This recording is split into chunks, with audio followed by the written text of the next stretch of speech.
യോനാ പ്രവാചകൻ്റെ പുസ്തകം 3-ാം അധ്യായത്തിൽ 9-ാമത്തെ വാക്യം ധ്യാനിക്കാം.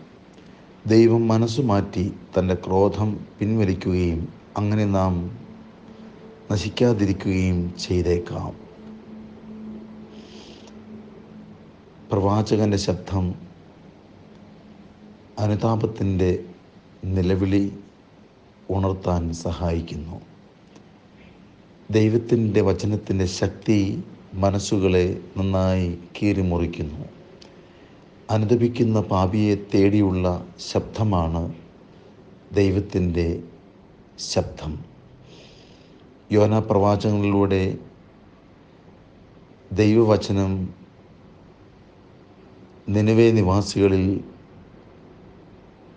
അത്ഭുതകരമായ മാറ്റം ഉളവാക്കുന്നു.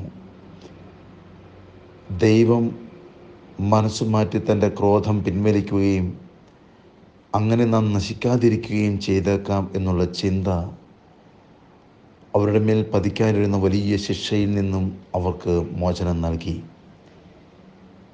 വീണ്ടും വലിയ തെറ്റിലേക്ക്, വിപത്തിലേക്ക് വീഴാതിരിക്കാനുള്ള ശ്രദ്ധ ദൈവവചനത്തിൽ ആഴപ്പെട്ട് ജീവിക്കാൻ അവരെ സഹായിച്ചു. നമുക്കിത് വലിയൊരു പാഠമാകട്ടെ. ദൈവവചനത്തോട് ശ്രദ്ധയുള്ളവരാകാം. ദൈവവചനത്തെ നമുക്ക് ഏറെ ഭക്തിയോടെ കേൾക്കാം. അത് ജീവിതത്തിന് ഭാഗമാക്കാം. ദൈവവചനം നിന്റെ ജീവിതത്തെ മാറ്റിമറിക്കും. ആ വചനമാണ് ജീവനുള്ള ദൈവം.